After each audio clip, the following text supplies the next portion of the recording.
ದುಬೈನಲ್ಲಿ ನಡೆದ high voltage ಪಂದ್ಯ. ಇಲ್ಲಿ ಭಾರತ ಕೇವಲ ಮ್ಯಾಚ್ ಗೆಲ್ಲಿಲ್ಲ, ಬದಲಿಗೆ ಒತ್ತಡದಲ್ಲಿ ಹೇಗೆ ಆಡ್ಬೇಕು ಅನ್ನೋದಕ್ಕೆ ಒಂದು ಮಾಸ್ಟರ್ ಕ್ಲಾಸನ್ನೇ ಕೊಟ್ಟಿತು.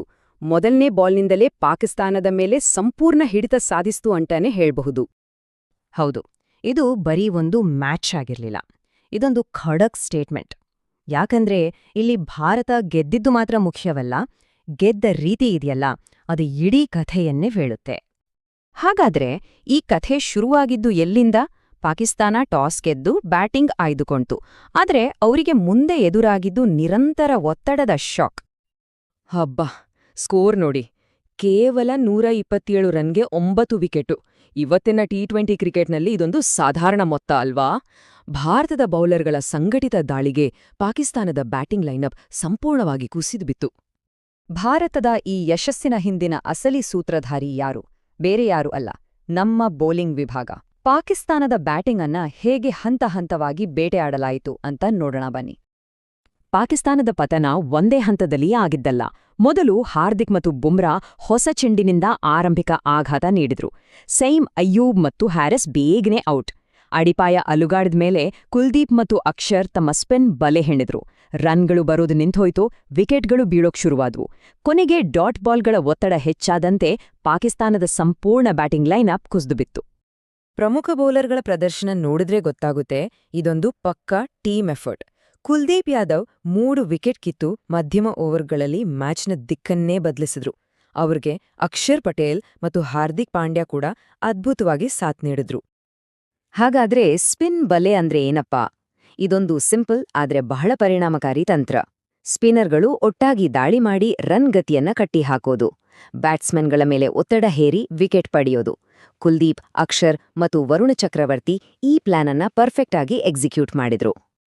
ಸರಿ, ಬೌಲರ್ಗಳು ತಮ್ಮ ಕೆಲಸವನ್ನು ಅಚ್ಚುಕಟ್ಟಾಗಿ ಮುಗಿಸಿದ್ರು. ಈಗ ಬ್ಯಾಟ್ಸ್ಮನ್ಗಳ ಸರದಿ. ಈ ಚೇಸ್ ಇದೆಯಲ್ಲ, ಇದೊಂದು 2 ಅಂಕಗಳ ನಾಟಕದಂತಿತ್ತು. ಒಂದು ಕಡೆ ಸ್ಫೋಟಕ ಆಟ, ಇನ್ನೊಂದು ಕಡೆ ಅಚಲವಾದ ಸಂಯಮ. ಈ ಜೋಡಿ ತಂತ್ರ ಪಾಕಿಸ್ತಾನವನ್ನ ಸಂಪೂರ್ಣವಾಗಿ ಕಂಗೆಡಿಸ್ಬಿಡ್ತು. ಈ ದ್ವಿಮುಖ ತಂತ್ರದ 2 ಹೀರೋಗಳು ಇಲ್ಲಿದ್ದಾರೆ. ಒಂದೆಡೆ ಅಭಿಷೇಕ್ ಶರ್ಮಾ, ಕೇವಲ 13 ಎಸೆತಗಳಲ್ಲಿ 31 ರನ್ ಸಿಡಿಸಿ ಪವರ್ ಪ್ಲೇನಲ್ಲೇ ಪಂದ್ಯವನ್ನ ಭಾರತದ ಕಡೆಗೆ ವಾಲಿಸಿದ್ರು. ಇನ್ನೊಂದೆಡೆ ಸೂರ್ಯಕುಮಾರ್ ಯಾದವ್, ಆಂಕರ್ ಪಾತ್ರವನ್ನು ಅದ್ಭುತವಾಗಿ ನಿಭಾಯಿಸಿ ಅಜೇಯ 47 ರನ್ಗಳೊಂದಿಗೆ ತಂಡವನ್ನ ಗೆಲುವಿನ ದಡ ಸೇರಿಸಿದ್ರು. ಅಭಿಷೇಕ್ ಶರ್ಮಾ ಆಡಿನ ಆ ಆರಂಭಿಕ ಆಟ ಇದೆಯಲ್ಲ, ಅದು ಪಾಕಿಸ್ತಾನದ ಬೌಲಿಂಗ್ ಯೋಜನೆಯನ್ನೇ ಬುಡಮೇಲು ಮಾರಿತು. ಅದು ಕೇವಲ ಅಬ್ಬರದ ಆಟವಾಗಿರಲಿಲ್ಲ, ಅದೊಂದು ಲೆಕ್ಕಾಚಾರದ ಪ್ರತಿದಾಳಿಯಾಗಿತ್ತು. ಇದು ಪಾಕಿಸ್ತಾನವನ್ನು ತಕ್ಷಣವೇ ಬ್ಯಾಕ್ಫುಟ್ಗೆ ತಳ್ಳಿತು.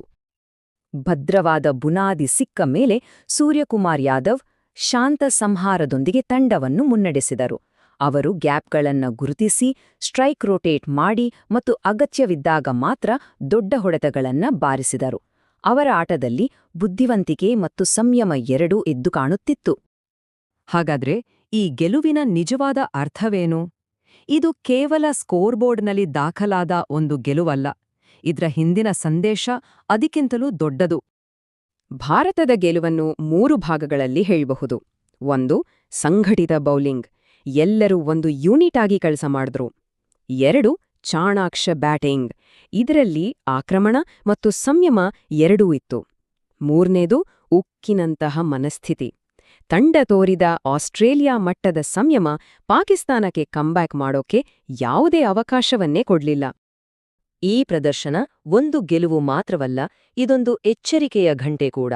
ಭಾರತದ ಬೌಲಿಂಗ್ ಸಂಪೂರ್ಣ ಹೊಂದಾಣಿಕೆಯಲ್ಲಿದೆ.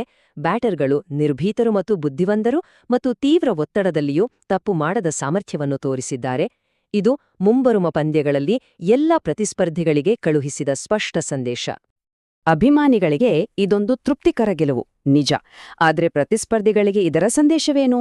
ಭಾರತದ ಈ ಸರ್ವಾಂಗೀಣ ಪ್ರದರ್ಶನವು ಮುಂಬರುವ ಪಂದ್ಯಗಳ ಮೇಲೆ ಯಾವ ರೀತಿಯ ಪರಿಣಾಮ ಬೀರಬಹುದು? ಇದೊಂದು ಯೋಚಿಸಬೇಕಾದ ವಿಷಯ.